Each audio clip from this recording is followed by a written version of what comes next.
بسم اللہ الرحمن الرحیم نحمده ونصلی علی رسولہ الکریم اما بعد فاعوذ باللہ من الشیطان الرجیم بسم اللہ الرحمن الرحیم تبارک الذی بیدہ الملک وهو علی کل شیء قدیر الذی خلق الموت والحیاة لیبلوکم ایکم احسن عملا وهو العزیز الغفور صدق اللہ العلی العظیم۔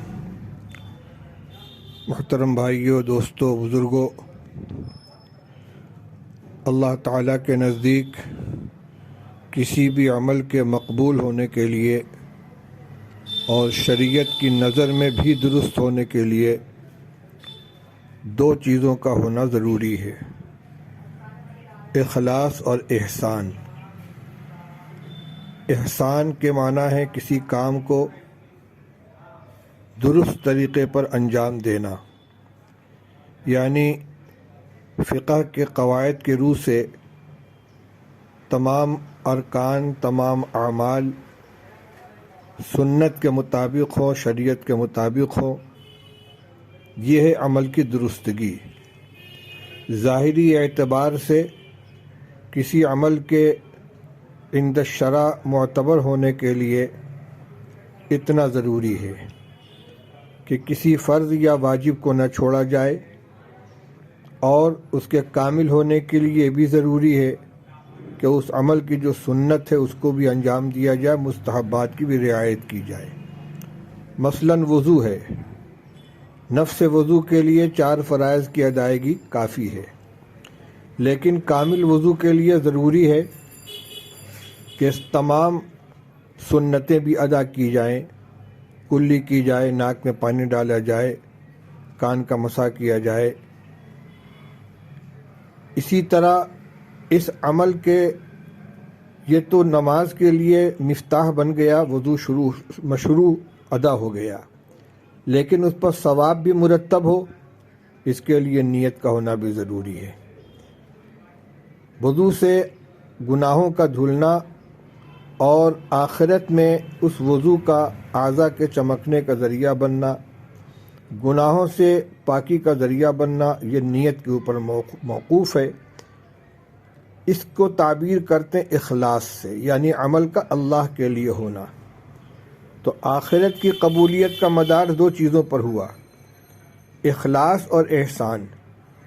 نیت درست ہو اور طریقہ بھی درست ہو، اور دنیا کے اعتبار سے کسی عمل کے معتبر ہونے کے لیے کم سے کم اس کے طریقے کا درست ہونا ضروری ہے۔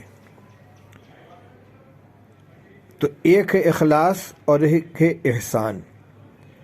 عبادات تمام کی تمام حسن نیت کے اوپر موقوف ہیں۔ ہو سکتا ہے کہ نیت اگر درست نہ ہو تو فقہا کے نزدیک عمل معتبر ہو جائے، لیکن اللہ تعالیٰ کے یہاں اس کی کوئی قدر و قیمت نہیں ہوگی۔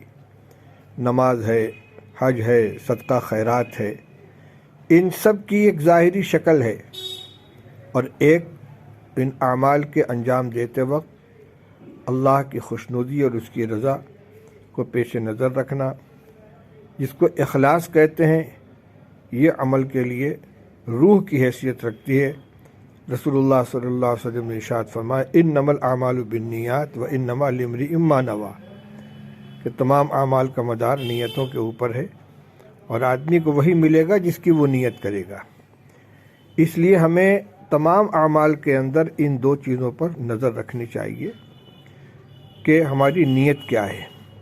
بہت سے وہ اعمال کے جو بظاہر خالص دنیاوی اعمال ہیں، لیکن اگر نیت درست ہو جائے تو ان کی حیثیت عبادت کی ہو جاتی ہے۔